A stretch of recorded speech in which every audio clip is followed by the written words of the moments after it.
سامعین، اللہ تبارک و تعالیٰ نے جو دین ہمیں عطا کیا ہے، دین اسلام، اس کو یہ خاصیت حاصل ہے کہ اس میں زندگی کے ایک ایک پہلو کو واضح کیا گیا ہے۔ آپ غور کریں، انسان جب دنیا میں آتا ہے بچہ، تو پیدائش سے لے کر اس کا زندگی کا جیسے آغاز ہوتا ہے تو وہاں سے شریعت ہمیں رہنمائی شروع کر دیتی ہے کہ بچے کے کان میں اذان دی جائے، اس کا عقیقہ کرایا جائے۔ پھر جب یہ بچہ آہستہ آہستہ لڑکپن کی طرف آتا ہے، جوان ہوتا ہے اور جب مر جاتا ہے تو شریعت ہر ایک موقع پہ شریعت اس کی رہنمائی کرتی ہے، زندگی کے ہر لمحے میں۔ اور پھر اس کے علاوہ عبادات میں اسے کس طرح اپنی عبادتیں کس طرح ادا کرنی چاہیے، گھر میں اس کا ماحول کیا ہونا چاہیے، بڑوں کے ساتھ اس کا رویہ کیا ہونا چاہیے، بچوں کے ساتھ کیا رویہ ہونا چاہیے، بیوی کے ساتھ کیا ہونا چاہیے، بیوی کے لیے شوہر کے ساتھ کیا رویہ ہونا چاہیے۔ الغرض زندگی کے جو بھی شعبہ آپ اٹھا کے دیکھ لیں، ہر شعبے میں آپ کو شریعت کی رہنمائی ملے گی۔ چونکہ انسان کے جو جسم کے اکثر اعضاء ہیں وہ خون سے بنتے ہیں، غذا سے بنتے ہیں، اور غذا کا تعلق ظاہر خون کے ساتھ ہے۔ جب انسان کی غذا حلال ہوگی تو اس کا جو خون ہوگا وہ بھی پاک ہوگا، اور جب انسان کی غذا حرام ہوگی تو خون بھی ناپاک ہوگا۔ اور پھر اس خون سے جب دیگر اعضاء بنیں گے تو ظاہر ہے اگر اس کی غذا حلال ہوگی، خون پاک ہوگا اس کا، تو اس انسان سے جو نکلنے والے افعال ہوں گے، اعمال ہوں گے، وہ بھی عمدہ ہوں گے۔ اس انسان کے اخلاق اچھے ہوں گے، اس کے اندر اعلیٰ صفات پائی جائے گی ایسے بندے میں۔ ظاہر اس کی غذا حلال ہوگی تو اس کا خون بھی پاک ہوگا جسم کا، اور جب خون پاک ہوگا تو پھر ایسا بندہ نیک ہوگا، معاشرے میں وہ بندہ ایک اچھے کردار کا حامل ہوگا، اس کے جتنے بھی صفات ہوں گی وہ اچھی صفات ہوں گی، وہ جھوٹ نہیں بولے گا، دھوکہ نہیں دے گا لوگوں کو، معاشرے میں ایک اچھا فرد ثابت ہوگا۔ اس کے برخلاف اگر ایک انسان کی غذا حرام ہوگی تو ظاہر ہے اس غذا سے جو خون بنے گا وہ بھی ناپاک ہوگا، اور پھر اس خون سے جو اس کے اعضاء بنیں گے، اور پھر اس انسان سے جو اعمال صادر ہوں گے معاشرے میں، تو ایسا انسان جو ہے اچھے اخلاق کا حامل نہیں ہوگا، ایسے انسان کے اخلاق بھی پھر برے ہوں گے۔ اور ظاہر ہے جب یہ چیز معاشرے میں عام ہوتی جائے گی تو جتنی یہ حرام غذا معاشرے میں عام ہوگی اس قدر معاشرے میں بد اخلاقی بھی پھیلتی جائے گی، اور پھر افراد جو معاشرے کے افراد ہوں گے ان کے اخلاق گرتے جائیں گے، پھر اس معاشرے میں جھوٹ عام ہو جائے گا، دھوکہ دہی عام ہو جائے گی، خیانت اس معاشرے میں عام ہو جائے گی۔ ان سب کا تعلق اس غذا کے ساتھ ہے۔ تو اسی لیے شریعت ہمیں جگہ جگہ پہ مال حلال کھانے کی تلقین کرتی ہے اور مال حرام سے روکتی ہے۔ مال حرام جو انسان کھاتا ہے، ظاہر سی بات ہے مال حرام جب کھائے گا تو اسے حاصل بھی کرے گا، اور مال حرام حاصل کرنے کے جو راستے ہیں وہ سارے حرام ہیں، غلط راستے ہیں سارے۔ تو جب ایک مال انسان غلط راستے سے حاصل کرے گا تو چونکہ اس کے وہ راستے بھی غلط ہے، اس لیے شریعت نے مال حرام سے منع کیا اور جگہ جگہ روکا ہے۔ قرآن مجید میں اللہ تبارک و تعالیٰ فرماتے ہیں، یا ایھا الرسل کلوا من الطیبات واعملوا صالحا۔ اپنے پیغمبروں کو اور اپنے رسولوں کو اللہ تبارک و تعالیٰ نے حکم دیا، یا ایھا الرسل کلوا من الطیبات واعملوا صالحا، اے رسولو کلوا من الطیبات، پاک غذا کھاؤ، حلال غذا کھاؤ، واعملوا صالحا، اور نیک عمل کرو۔ ان دو باتوں کو جمع کرنے کی وجہ کیا ہے؟ علماء فرماتے ہیں ان دو باتوں کو آیت میں اس لیے جمع کیا ہے کیونکہ جب انسان کی غذا حلال کی ہوگی، پاک ہوگی، تو اس انسان سے جو صادر ہونے والے اعمال اور افعال ہوں گے وہ نیکی ہوں گے۔ اسی لیے اللہ نے کہا کہ کلوا من الطیبات، حلال غذا کھاؤ، پاک غذا کھاؤ۔ نتیجہ کیا ہوگا؟ فرمایا واعملوا صالحا، نیک عمل کرتے رہو۔ جب غذا حلال ہوگی تو نتیجہ یہی ہوگا کہ آپ کے جو اعمال ہوں گے وہ نیک ہی ہوں گے۔ اس کے برخلاف اگر غذا حلال کی نہیں ہوگی، غذا حرام کی ہوگی، تو پھر انسان کے جسم سے صادر ہونے والے اعمال وہ بھی اچھے نہیں ہوں گے۔ کہ جو بندہ حرام غذا استعمال کرتا ہے، ایسا بندہ اگر عبادت میں کوشش بھی کرے حد درجے کی، تو ایسے بندے کو عبادت میں وہ لذت محسوس نہیں ہوتی، عبادت میں جو ایک راحت اور سکون ہے وہ اسے نصیب نہیں ہوتا، اور اس کا نتیجہ یہ ہوتا ہے کہ ایسا بندہ کافی کوشش کے بعد جب عبادت میں اسے وہ مزہ نہیں ملتا، یا تو وہ عبادت کرنا چھوڑ دیتا ہے، اور کبھی کبھار اس کا یہ بھی مشاہدہ ہوا ہے کہ وہ بندہ آہستہ آہستہ دین اسلام بھی چھوڑ دیتا ہے۔ اس کی وجہ یہی ہوتی ہے کہ وہ سمجھتے ہیں بھئی نماز میں کوئی فائدہ نہیں ہے، میری دعا میں کوئی فائدہ نہیں ہے، میرے حج میں کوئی مزہ نہیں ہے، تو ایسا بندہ دین اسلام چھوڑ دیتا ہے آہستہ آہستہ، کیونکہ اس کو دین کے وہ روحانیت نصیب نہیں ہوتی، وہ سکون نصیب نہیں ہوتا، تو آہستہ آہستہ اپنے دین سے بھی ہاتھ دھو بیٹھتا ہے۔ یا ایھا الذین آمنوا کلوا من طیبات ما رزقناکم، اے ایمان والو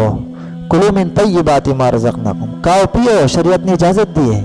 لیکن من طیبات ما رزقناکم، جو ہم نے رزق دیا اس میں سے حلال اور پاک کھاؤ،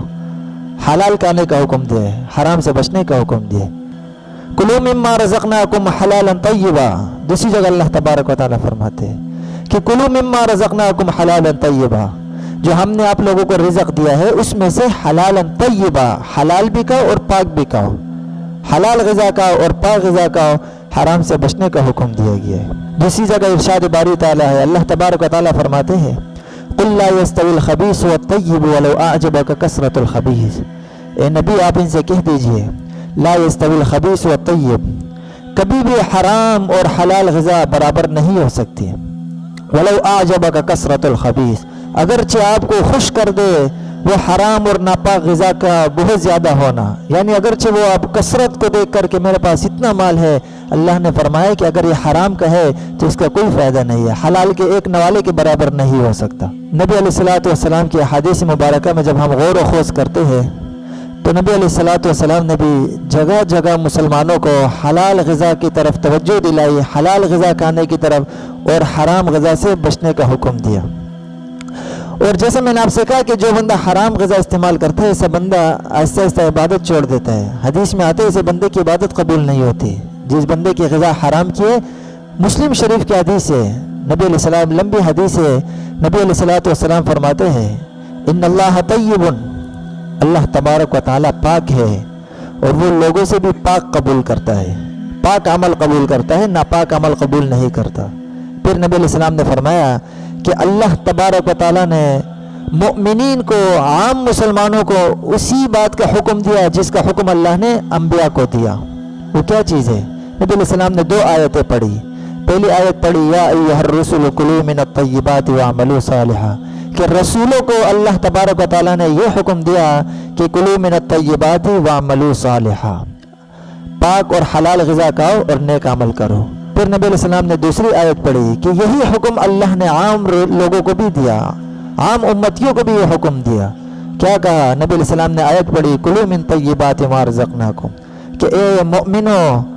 حلال غذا کھاؤ، جو ہم نے تمہیں رزق دے حلال کھاؤ۔ اس کے بعد نبی علیہ السلام نے فرمایا، ایک شخص کا تذکرہ کیا نبی علیہ السلام نے اسی حدیث میں، فرمایا کہ ایک آدمی ہوتا ہے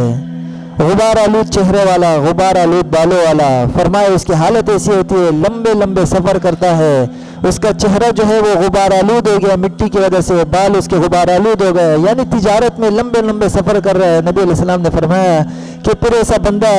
اللہ کے دربار میں اپنے ہاتھ اٹھاتا ہے، دعا مانگتا ہے، حالانکہ نبی علیہ السلام نے فرمایا اس کا لباس حرام کا ہوتا ہے، اس کا کھانا پینا حرام کا ہوتا ہے۔ نبی علیہ السلام نے آخر میں فرمایا فَأَنَّا يُسْتَجَابُ لَهُ، ایسے بندے کی عبادت کیسے قبول کی جائے گی؟ یعنی کہنے کا مطلب یہ ہے کہ اگر غذا انسان کے حرام کی ہو تو نبی علیہ السلام نے فرمایا اسے بندے کی عبادت قبول نہیں ہوتی، یعنی حرام غذا یہ عبادت کے قبول ہونے سے رکاوٹ بن جاتی ہے۔ اسی لیے میں نے آپ سے کہا کہ جو بندہ حرام غذا استعمال کرتا ہے اس کو پھر عبادت میں وہ حلاوت محسوس نہیں ہوتی، اور آہستہ آہستہ ایسا بندہ اب عبادت سے اپنا ہاتھ کھینچ لیتا ہے، اور کبھی کبھار نوبت یہ ہاتھ پہنچ جاتی ہے کہ دین سے بھی ہاتھ کھینچ لیتا ہے۔ عرب کے ہاں یہ لوگوں کے ذہنوں میں یہ ایک خیال تھا، وہ کہتے تھے کہ آج کل بھی لوگوں کے ذہن میں خیال آ جاتا ہے کہ بھئی ہم جاتے ہیں دکاندار کے ساتھ خرید و فروخت کرتے ہیں، پیسے دیے چیز خریدی ہے، دکاندار بھی راضی ہے ہم بھی راضی ہے، یہ طریقہ تو جائز ہے حلال ہے، تو جب یہ حلال ہے تو سود کیوں حرام ہے؟ کیا وجہ ہے سود کیوں حرام ہے؟ اس میں بھی تو یہی ہے بھئی ہم جا رہے اپنے مرضی سے پیسے لے رہے اس کو ادھار پہ اور اس کو سود دے رہے، دونوں راضی ہے۔ تو ان کے ذہن میں یہ خیال آتا تھا، تو اللہ تبارک و تعالیٰ نے اس کا ایک بہترین جواب دیا قرآن۔ اللہ تبارک و تعالیٰ نے جہاں جواب دیا وہاں اس کے عقلی دلائل نہیں بتائے کہ بھئی سود میں کیا خرابی ہے، سود کیوں حرام ہے، چونکہ اس سے یہ خرابی لازم آئے گی، اس سے یہ خرابی، اس سے بحث نہیں کی قرآن میں۔ اللہ تبارک و تعالیٰ نے پہلے ان کا سوال ذکر کیا، قرآن میں فرمایا کہ انما البیع مثل الربا، کہ وہ لوگ تو کہتے ہیں کہ بے شراء یعنی خرید و فروخت یہ تو سود کی طرح ہے، تو جب خرید و فروخت جائز ہے تو سود بھی جائز ہونا چاہیے۔ اللہ نے فرمایا نہیں، احل اللہ البیع وحرم الربا، اللہ نے بے کو یعنی خرید و فروخت کو حلال قرار دیا، وحرم الربا، اور سود کو اللہ نے حرام قرار دیا۔ بس یہ اس کا بہترین جواب ہے۔ اب جو ماننے والے ان کے لیے یہ کافی ہے کہ بھئی بس اللہ کا حکم ہے، اور اللہ کا حکم ہے تو ہمیں یہ اختیار نہیں پہنچتا کہ اب ہم اس کے بارے میں قیل و قال کرے کہ بھئی یہ کیوں حرام ہے، اس میں یہ خرابی ہے، یہ نہیں حرام ہونا چاہیے۔ نہیں، اللہ نے کہا بھئی بس یہ اللہ کا حکم ہے کہ سود حرام ہے۔ آگے اللہ تبارک و تعالیٰ نے قرآن میں ارشاد فرمایا فَإِن لَّمْ تَفْعَلُوا، اگر آپ باز نہیں آتے ان معاملات سے، فرمایا فَأْذَنُوا بِحَرْبٍ مِّنَ اللَّهِ وَرَسُولِهِ، اللہ اور رسول کی طرف سے پھر اعلان جنگ ہے۔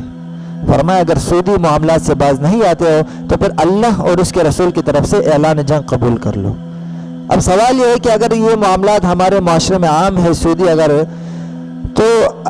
قرآن مجید میں اللہ تبارک و تعالیٰ نے صاف الفاظ میں کہہ دیا کہ اگر ان معاملات سے آپ لوگ نہیں رکتے ہو تو اللہ اور رسول کی طرف سے جنگ کا اعلان ہے۔ اور جب اللہ اور رسول سے ایک بندے نے جنگ چھیڑ دی ہے تو کیا وہ اس جنگ میں کامیاب ہو سکتا ہے؟ ظاہر سی بات ہے کبھی کامیاب نہیں ہو سکتا۔ اسی لیے پھر ہماری معیشت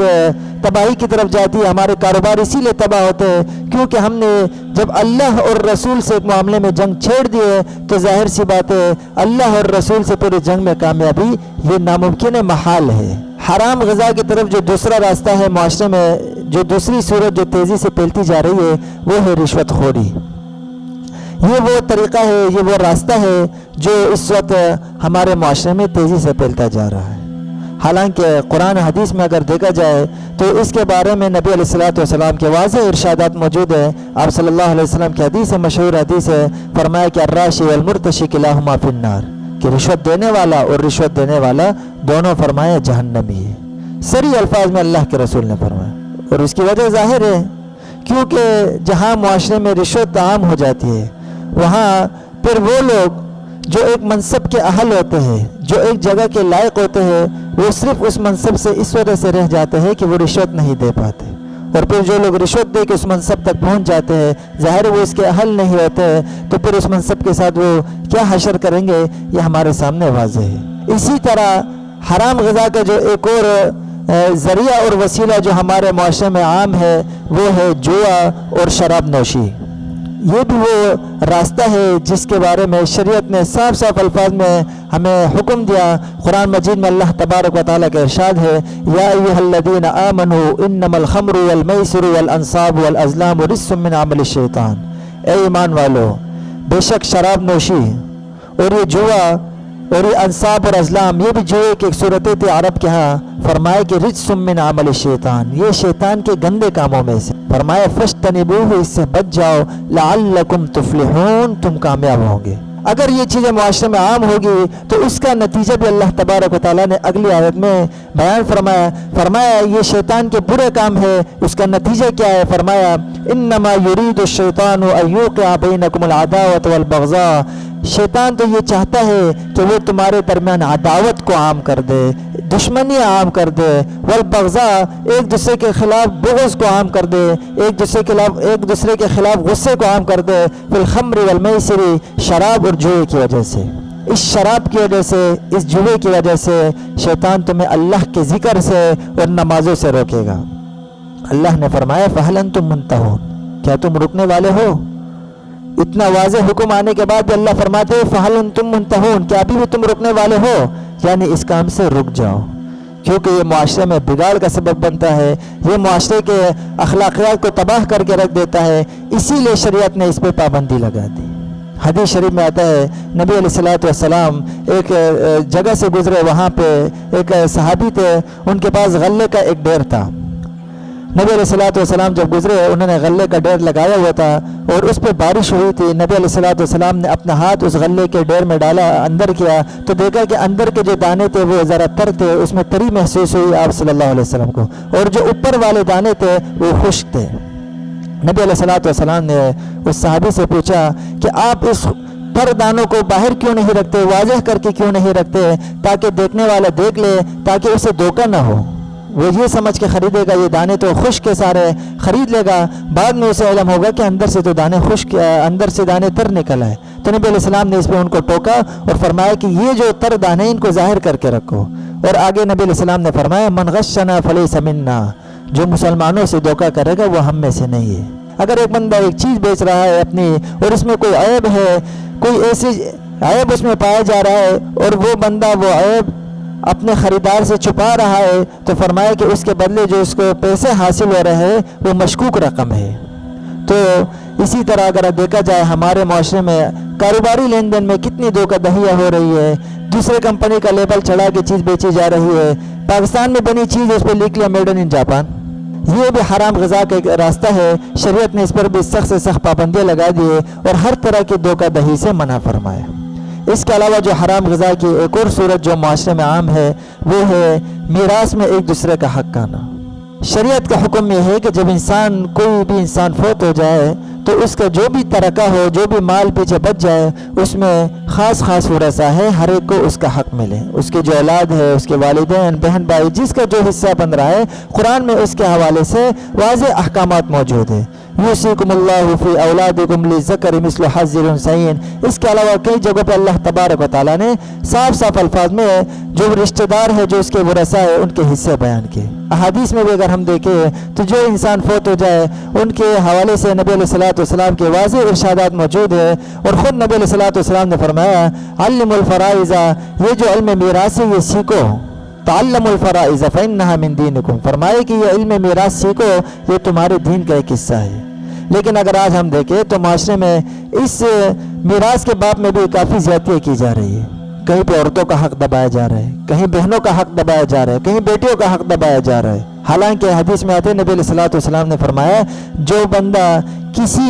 کی ایک بالش زمین پر بھی ناجائز قبضہ کرے، نبی علیہ السلام نے فرمایا قیامت والے دن 7 زمینوں جتنا توق اس کے گلے میں ڈالا جائے گا۔ ایک بالش زمین ناجائز قبضہ کرنے کی وجہ سے آپ صلی اللہ علیہ وسلم نے فرمایا کہ 7 زمین، یہ تو ایک زمین ہے، فرمایا 7 زمینوں جتنا توق اس کے گلے میں ڈالا جائے گا۔ اس حدیث کا مطلب کیا ہے 7 زمینوں جتنا توق؟ اس میں علماء کے کافی ارشادات موجود ہیں، اقوال موجود ہیں، لیکن یہ تو صرف ایک بالش ناجائز قبضہ کرنے کے حوالے سے، یہاں تو پورے کے پورے پلاٹ قبضہ کر دیے جاتے ہیں، پوری زمینیں قبضہ کر دی جاتی ہے۔ ہماری تو آج کل کوشش ہے اور نظر صرف اس پہ ہوتی ہے کہ بس جو غذا ہمیں ملے بظاہر وہ پاک صاف ہونی چاہیے، یہ نہیں دیکھتے کہ وہ حرام طریقے سے ہم تک پہنچی ہے، حلال طریقے سے پہنچی ہے۔ ظاہری صفائی کو تو کافی دیکھا جاتا ہے، لیکن اس غذا کی جو باطنی صفائی ہے اس کی طرف ہماری توجہ کم جاتی ہے۔ یہ جو سارے وہ دنیاوی نقصانات تھے جو حرام غذا کے تھے، اگر اخروی اعتبار سے دیکھا جائے تو وہاں اس کی سزا بہت سخت ہے۔